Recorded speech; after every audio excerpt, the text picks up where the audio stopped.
Tongam, ini kan VCUP ini ternyata masih banyak masih melakukan kegiatan operasional di lapangan di masyarakat. Sementara Satgas Waspada Investasi sendiri sudah merilis bahwa entitas ini ilegal kegiatannya karena belum dapat izin sama sekali dari SWI begitu. Nah, terkait hal ini di masyarakat sendiri sudah ada laporan nggak sih Pak, laporan kerugian misalnya dari masyarakat ke Satgas Waspada Investasi?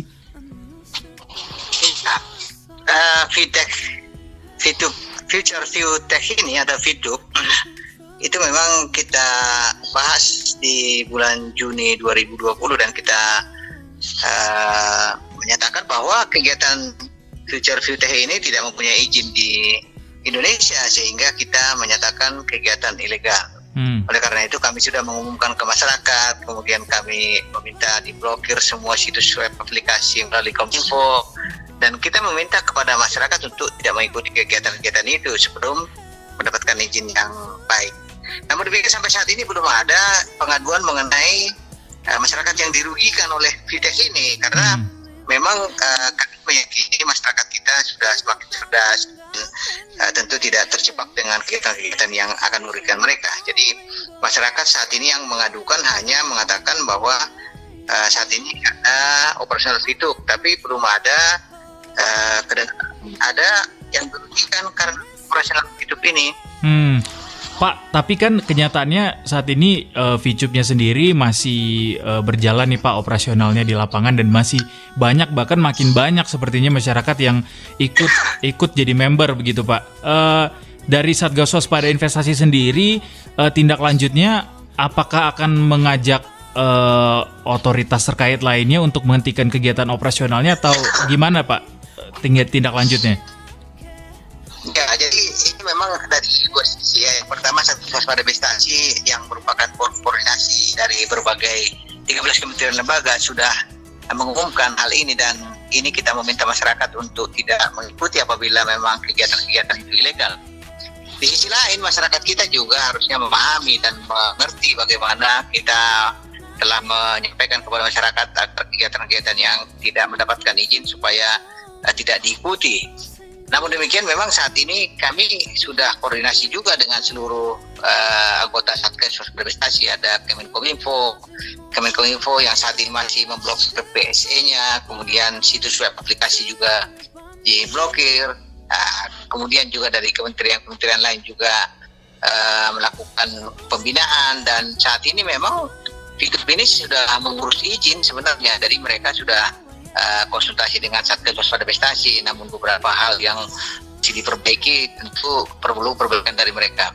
Nah, yang pasti adalah apabila kegiatan-kegiatan itu sudah mendapatkan izin dari otoritas, ini bisa dinormalisasi sepanjang memang kegiatan-kegiatan itu telah sesuai dengan peraturan perundang-undangan. Beberapa hal yang tentu kami minta kepada VTUP untuk membenahi kegiatan-kegiatan ini adalah untuk menertibkan komunitasnya. Karena mereka juga mengatakan bahwa banyak komunitas-komunitas VTUP yang mengatasnamakan VTUP yang mengambil kesempatan untuk mendapatkan keuntungan melalui VTUP. Nah, ini yang perlu ditertibkan oleh mereka. Jangan sampai ada VTUP komunitas yang justru merusak nama baik mereka nanti kalau memang kegiatan itu sudah dinormalisasi. Nah, ini yang perlu ditertibkan. Kemudian yang kedua adalah walaupun mereka saat ini sudah mendapatkan izin industri, izin dari BSE, mungkin izin dari OSS, tetapi kegiatan-kegiatan ini berdasarkan diskusi kami dengan mereka, ada beberapa hal yang perlu diperbaiki. Yang pertama adalah bahwa mereka tidak boleh menggunakan uang asing selain rupiah dalam transaksinya. Nah, itu, dan mereka berjanji memperbaiki. Kemudian juga kita juga menyampaikan bahwa VTUP ini kan kegiatan jasa periklanan, sehingga harusnya memang tidak ada sistem referral di sana yang merupakan ciri khas dari multi level marketing. Nah, kemudian yang ketiga juga kita minta supaya kalau ada pengiklan yang masuk ke VTUP, hendaknya memang tidak membeli poin dari member-member, tapi membeli poin langsung ke perusahaan. Kemudian juga member juga diharapkan juga menjual poin-poin yang diperoleh itu kepada perusahaan. Dengan demikian tidak ada yang dirugikan di situ. Jadi itu yang kita arahkan kepada para pengurus dari Fiduk ini. Bagaimanapun juga mereka ini ingin taat pada peraturan perundang-undangan yang berlaku. Karena itu kami sebagai Satgas Waspada Investasi selain juga melakukan tindakan represif, juga melakukan pembinaan agar semua kegiatan usaha itu ada kegiatan-kegiatan yang memang sesuai dengan peraturan perundang-undangan, ada izinnya, ada kegiatan-kegiatan yang sesuai dengan peraturan perundang-undangan. Seperti kita ketahui banyak juga dulu kegiatan-kegiatan yang dulu kita nyatakan ilegal dan mereka sudah mengurus perizinan dan kita normalisasi. Contohnya dulu Dog Fusion, kita dulu hentikan kegiatannya, mereka sudah mengurus izin. Eco Racing juga seperti itu. Kemudian beberapa kegiatan-kegiatan lain.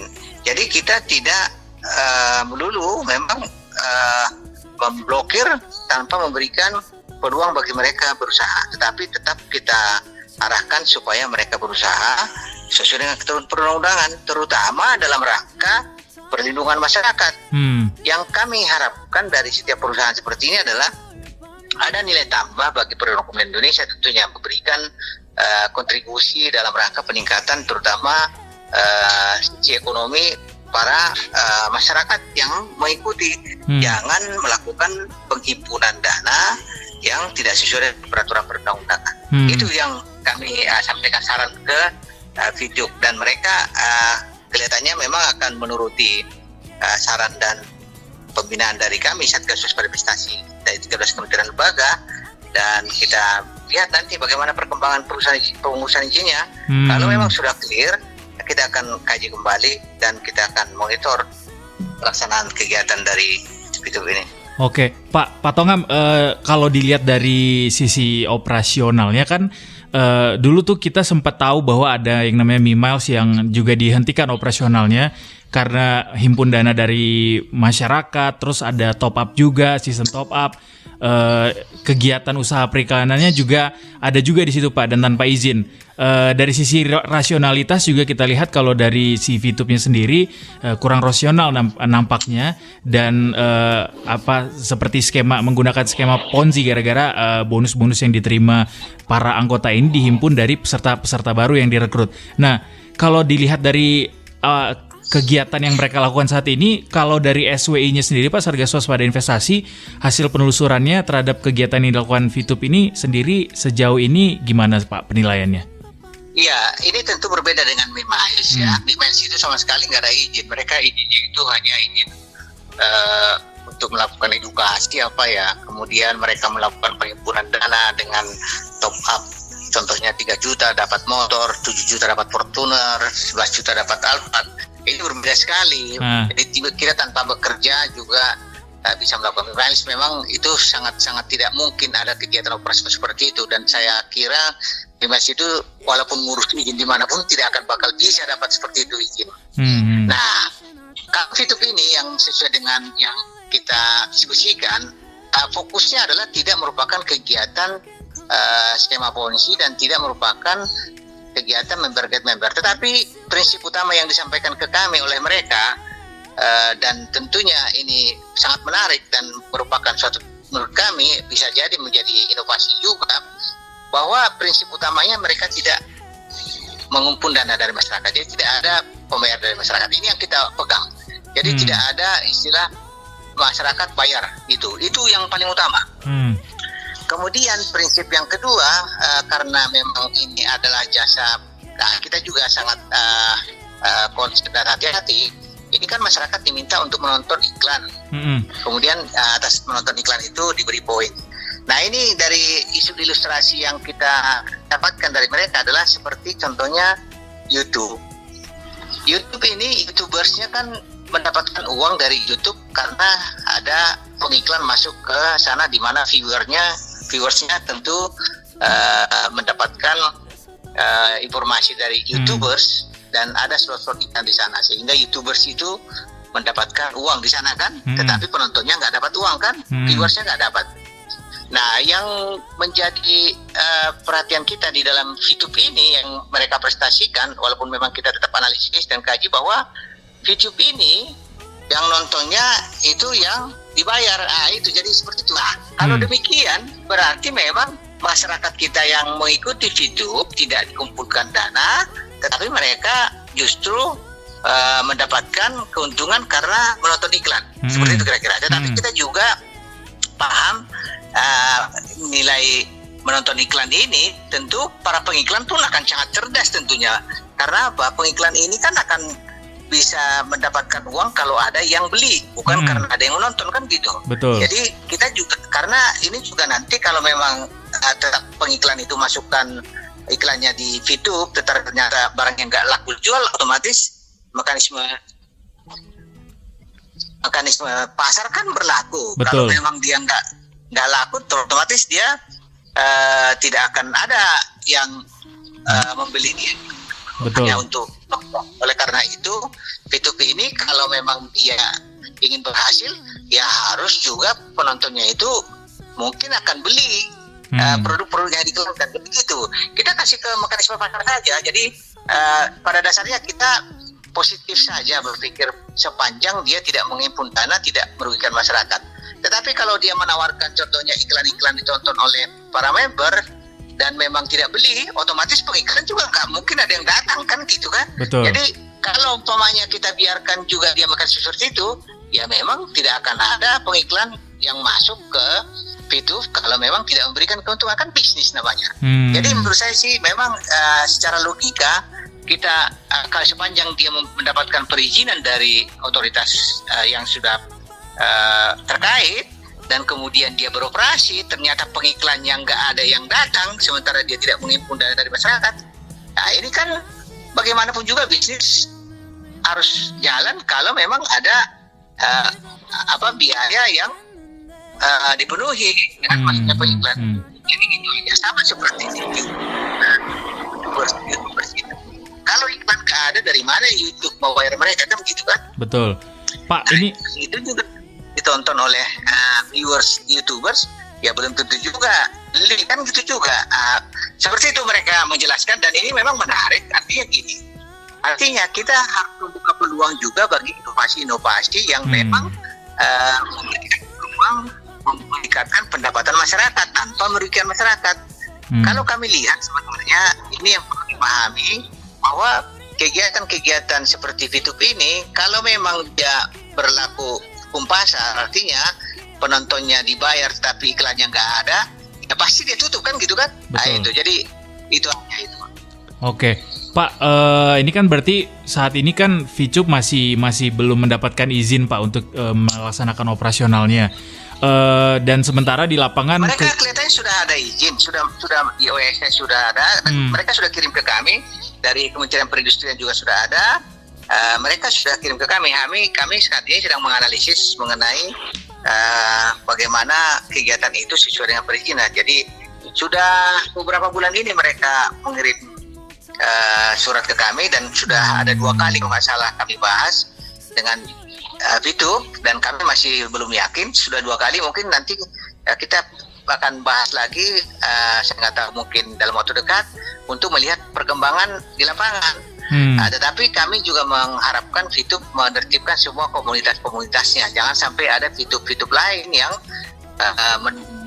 dompleng VTube yang niatnya bagus, kan gitu. Itu yang perlu kita pahami. Artinya itu yang perlu kita monitor, bahwa Satgas Waspada Investasi tidak serta-merta memberikan normalisasi. Kalaupun saat ini VTube sudah memiliki izin dari otoritas. Karena apa? Karena kita ingin melihat dulu keamanannya, perlindungan masyarakatnya, kemudian kegiatan-kegiatan yang menghimpun dana, kemudian bagaimana dia beroperasi, seperti yang saya katakan tadi.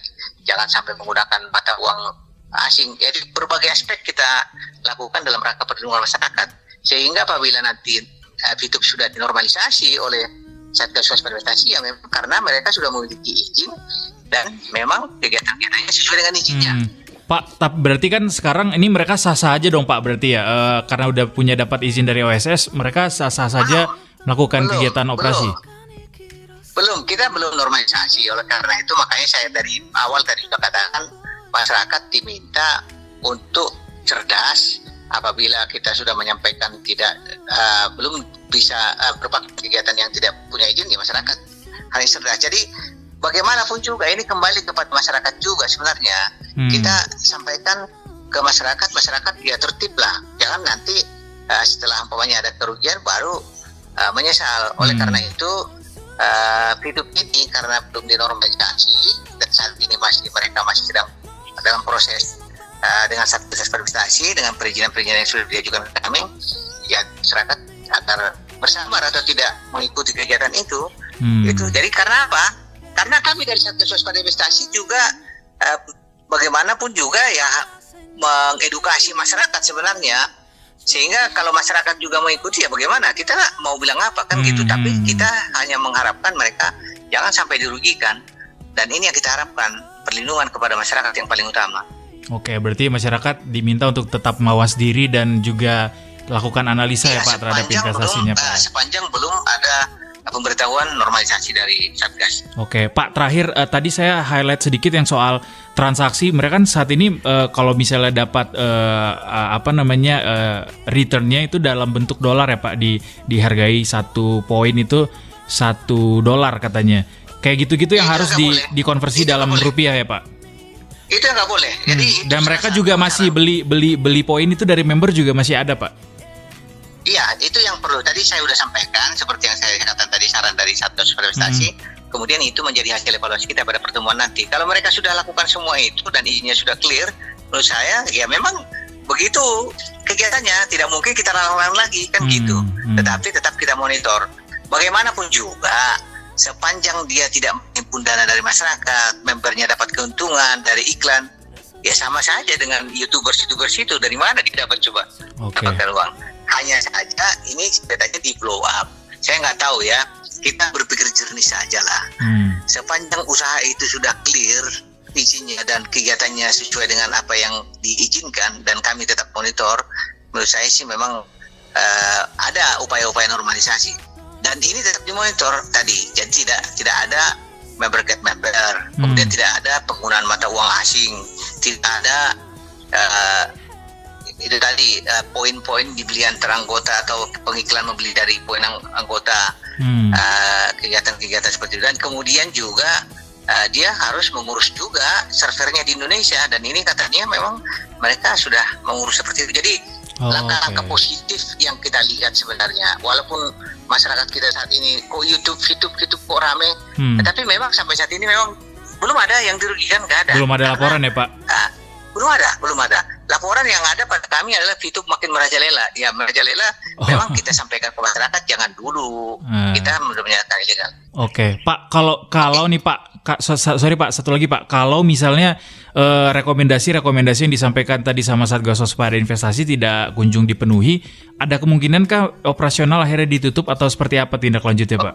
Sekarang operasionalnya kita tetap nyatakan tidak bisa dilakukan, tetapi rekomendasi itu harus dipenuhi untuk normalisasi. Kalau rekomendasi itu nanti tidak dipenuhi, kita nggak normalisasi, atau setelah dinormalisasi ada rekomendasi kita yang dilanggar, ya kita bisa blokir lagi kan gitu kan.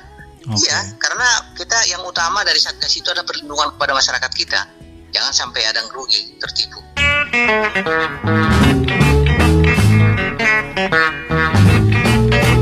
Jadi semuanya kembali ke masyarakat, apapun investasi atau tindakan perencanaan keuangan atau apapun itu yang dilakukan oleh masyarakat untuk mendapatkan imbal hasil harus dipikirkan lagi secara matang, harus dianalisa, harus melakukan riset. Jangan mudah percaya sama segala macam ciri mengenai investasi bodong di mana sejumlah keuntungan besar bisa kita dapatkan dengan sedemikian cepatnya. Semua tetap harus ada analisa dan masuk ke common sense-nya kita. Jangan sampai tergiur lagi-lagi sama yang namanya investasi bodong.